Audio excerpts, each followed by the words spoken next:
He said he thought Dillon Gabriel was a little bit better. Y'all, chill out. You're making this combative when there's no need to be combative. The fact that you're only here for Shedeur, okay. Bump the Browns. Yeah, exactly. Yeah. In their mind of logic, we're going to, and I'm pretty sure this same group of people complain about things that don't go their way in other realms of life. As the season draws near, the conversation around Shedeur Sanders is getting more intense, with fans standing firmly behind their quarterback and believing in his potential. On the flip side, some critics haven't held back, calling those supporters naive or even foolish for backing Shedeur before he's had a real shot in the NFL. But sometimes, it's the most passionate voices that stick to what they believe, and Garrett Bush is definitely one of them. Recently, Emmett Golden criticized Shedeur's fans, accusing them of overhyping him and being too defensive. But Garrett Bush wasn't about to let that slide. He clapped back, pointing out the double standard in Emmett's comments. Garrett reminded everyone that Emmett was already pushing for Dillon to be the starter, even though Dillon clearly isn't ready for that spot yet. Garrett's point came through loud and clear. There's no reason to boost other quarterbacks just to downplay what It's sad.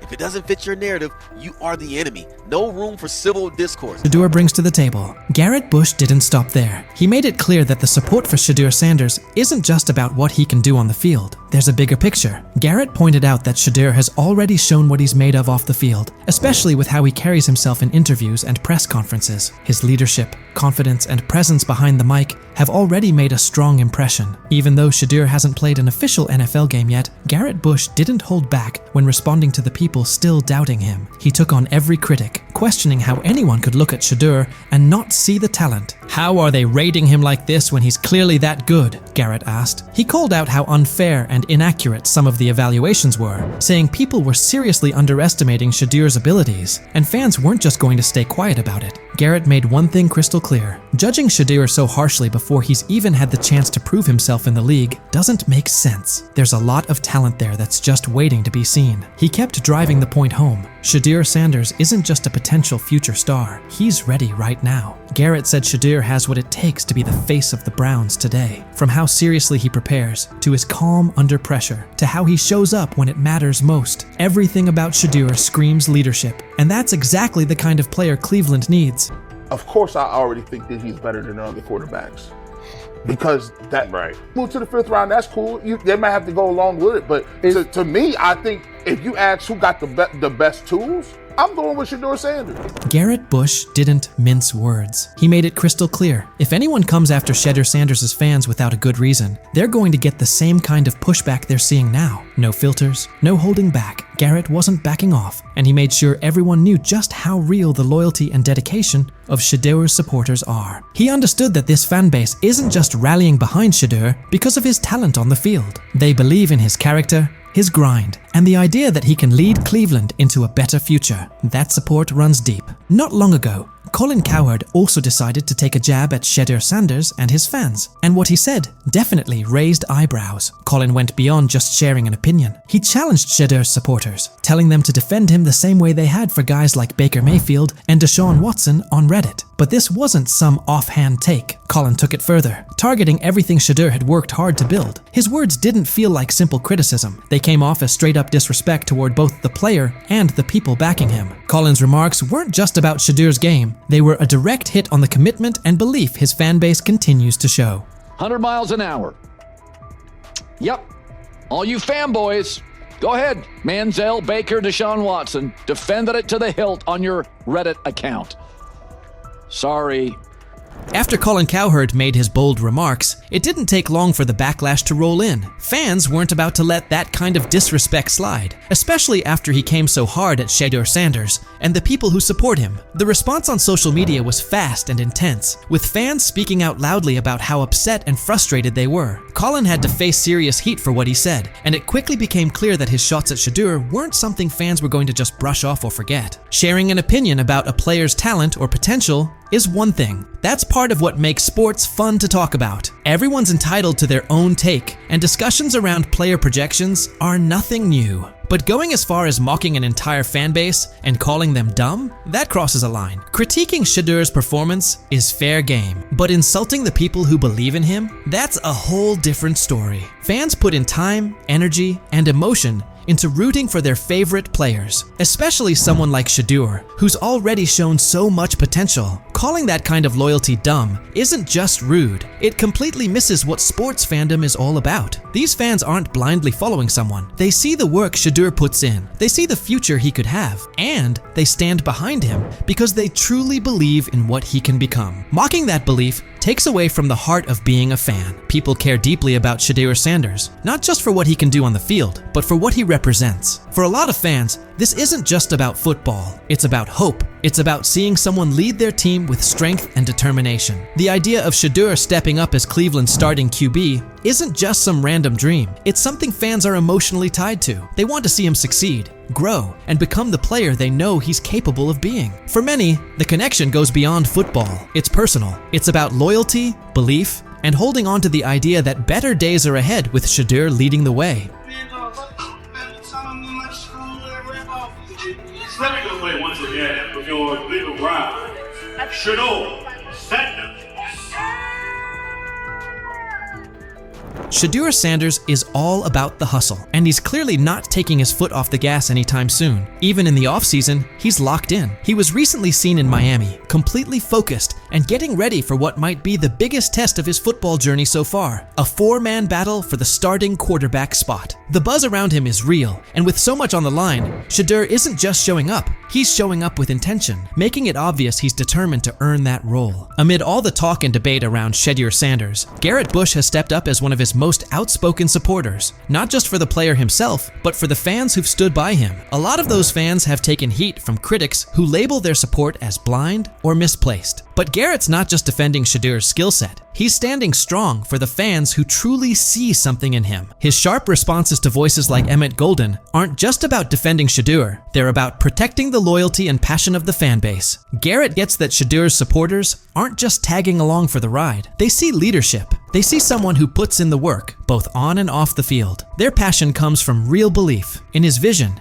in his drive, and in the idea that he has what it takes to lead their team forward. Garrett Bush has made his position clear. He's not going to sit quietly while fans are mocked for standing by their guy. His support goes beyond Shedeur. It's about honoring the commitment and spirit of those who believe in him. In a time when fandom often gets dismissed or questioned, Garrett reminds everyone that this kind of connection between a player and their fans is bigger than just wins and losses. It's about belief, it's about unity, and it's about backing someone who represents something greater. So, what's your take on Shedeur Sanders and the fans who are all in on his journey? Do you believe in what he brings to the table, or do you think the hype's getting ahead of the reality? And if you're still unsure, how do you view the energy surrounding Shedeur and the people who support him? Jump into the comments and let us know where you stand. So he says, this is exactly what he says. I'm told the footage of Shedeur Sanders meeting with the Giants is so bad that both the Browns and the Sanders family have threatened legal action if it is. What in the NFL is happening right now? The New York Giants just leaked a draft interview recording with Shedeur Sanders, and fans are completely freaking out. Did Shedeur take some shots? Did the Giants forget what the word confidential means? Or did someone accidentally hit reply all on something that was supposed to stay locked away? Get ready, because this roller coaster involves hot mics, bad takes, and a whole lot of drama. What happened with Shedeur on draft night to make him fall to the 5th round, and them talking about the Giants coming out with all that information talking about Shedeur did bad, bombed the interview, all that type stuff. We all know my last video when I talked about the interview tape about Shedeur did not get a playbook. The NY Giants, in true Stonewall fashion, dropped a carefully trimmed clip from their highly sought-after interview with Shedeur Sanders, then quickly locked everything else away like it was top-secret intel. Was this a calculated PR stunt, or just a low-key attempt at sabotage? Either way, the silence speaks louder than any official statement. Fans aren't buying this half-baked version of transparency, and they're definitely not ready to just bench him and move on. Instead, they're demanding answers, calling out the organization for what feels like a planned smear job. One thing's for sure, the hate is loud, but Shedeur's supporters are even louder. There was another team that he sat down with. What do you mean it didn't go well after that? So, he was pissed that they did that to him. They did that to him. He counter-confronted The them. same thing they do to every other quarterback prospect. They did that to him. They slide in a mistake to see if you catch it. Right. And so because you're the quarterback. But he didn't take it as a correction. He took it as like he got pissed off. Yeah, and it's like so here's another one. So another one was, he throws a bad interception, and it was a deep throw early in the game, and he comes back and they go in the meeting, they show the interception. Let's just call it like it is. The Giants have perfected the tease. They've basically turned "we've got more, but we're not sharing it" into a comedy act, and the joke's on them. It's like they're standing center stage, booing themselves. Oh, you want more? Too bad. We're guarding it like Grandma's secret lasagna recipe. Congrats, Giants. You've officially become the talk of TikTok, X, and even Aunt Barbara's Facebook. Yep, the holy trinity of online outrage. This whole thing screams drama, screams petty, and definitely screams PR disaster in a fitted cap. Just release the full tape before fans start pulling up to headquarters with pitchforks. And popcorn. GM is getting fired. The GM, who was that nigga that Jaden Daniels. The GM is on film that the nigga's son, the nigga asked his son last draft, yo, who you think I should pick? His son like, yo, you need to get the Jaden Daniels nigga, B. This is what his son, it's on tape. You should go Jaden Daniels. He laughing at his son. And all right, cool, get Jaden Daniels. I don't even know how that tape got out. I wouldn't have let the shit get out personally. Meanwhile, Shedeur, the latest poster boy for maybe the Giants don't like talent unless it's dressed in blue and red confetti, is soaking it all in like it's just another day at practice. And here's the best part of the irony. The Giants tried to label him as all hype, no substance, a paper tiger. But instead, they accidentally turned him into the hottest name being mentioned by every sports analyst out there. They tried to bury the story, but somehow ended up stamping it in bold. It's the classic case of ignoring a trending conversation for so long that sure, people get annoyed, but at the same time, they keep your name alive better than your own PR team ever could. It's funny. New York Giants, where these tapes at? You hear me? Because if Shedeur Sanders was so unprofessional, y'all would have leaked the tapes for the whole world could see, right? Because understand, it's a lot of he say, she say. But one thing I do know, as a young black man growing up in this world, being straightforward and not sugarcoat anything. Oh, this narrative is pure gold. Giants PR completely skipped subtlety and went straight to the "we don't like his dad" playbook. A move so awkward, it's like trying to dunk and ending up in a kiddie pool. You can almost picture them brainstorming it. Yeah, we're just not fans of QB families that aren't ours. Because nothing screams professionalism quite like having zero self-awareness. And the fan reactions? Absolutely priceless. That one little clip was all it took to set the internet on fire. Keyboards everywhere started lighting up. People are asking, why hide the good stuff? What are you trying to cover up? If there's really nothing to hide, why not just drop the full thing? And spoiler alert, they weren't whispering.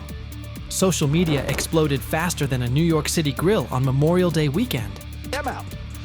Another moment. What they do during the film and the combine and the meetings is teams will install mistakes intentionally planted in the install, and they want you to catch them. Shedeur didn't, and when a coach called him out, once again, it didn't sit well.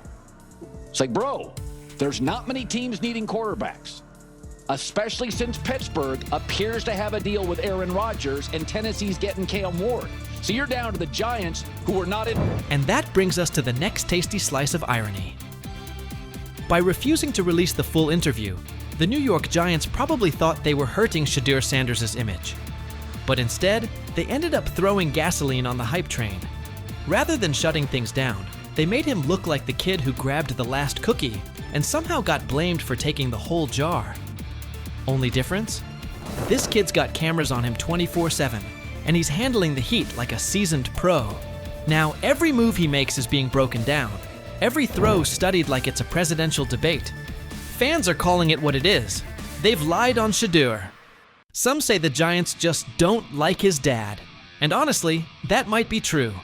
Maybe this whole thing was just a cheap shot at Deion Sanders by extension. But here's the plot twist. The harder they try to drag him down, the more interesting his story gets. The Giants accidentally turned Shedeur into a walking headline, a controversy in cleats. They tried planting doubt, but all they really did was create buzz. He's no longer just a top draft pick. He's now a symbol of resilience, a narrative goldmine, and living proof that real talent doesn't fold under pressure. It levels up. And at this point, even if the Giants wanted to, there's no turning off the spotlight. Okay, so probably the most fun yet the most difficult thing I cover and we cover all year long is not games. It's the NFL draft. Because I've said this many times, you get lied to for a month to 2 months up to it. And so often during the draft, and every few drafts, there's a guy that really falls, precipitously falls. This year it was Shedeur Sanders, it's been Aaron Rodgers, it's been Dan Marino. Every few years somebody falls a lot. And so, but those stories don't come out until like the fall and after. Let's not overlook the fact that the hate is so strong, you could bottle it up and sell it as radioactive cologne. You can practically watch it leaking out of Giants HQ like toxic sludge straight out of a bad superhero origin story. But here's the twist. Maybe that's their superpower. Maybe the New York Giants really believe they're cooking up some secret formula, a cocktail of manipulation and media spin. But here's the thing. Every bit of shade they throw at Shedeur Sanders only makes his story bigger. Every time they try to box him in as some overhyped diva or question his character, they accidentally hand him another viral moment. And now, he's the underdog hero rising through the smoke. Let's be real. This isn't just about football anymore. This is about narratives, control, and how the establishment absolutely loses it when they're no longer holding the pen. And the real kicker? They still won't release the full interview. You've got NFL fans, media heads, and entire Reddit threads all chanting, "Drop the tape." Like it's some long-lost Beatles album. Meanwhile, the Giants are just sitting there, staring into the void like nobody saw this mess coming. Now, I don't know if it ever gonna get leaked or not. The tapes, the New York Giants have the tape. They definitely have the tape. It's confirmation that they have the tape. Shedeur didn't do nothing. It's what they saying he did. I'm gonna tell you what these mixed reaction right here. So we already know about the New York Giants, but the Pittsburgh Steelers head coach Mike Tomlin reported Miles Sanders' talent, but hesitated to draft him due to previous challenges with quarterbacks like Russell Wilson and Justin Fields, leading to more cautious approach. Las Vegas Raiders. Sanders met with Raiders at the NFL scouting combine and expressed enthusiasm about potentially joining the team. His familiarity with the West Coast offense and quick release was noted positive, though concerns about his ceiling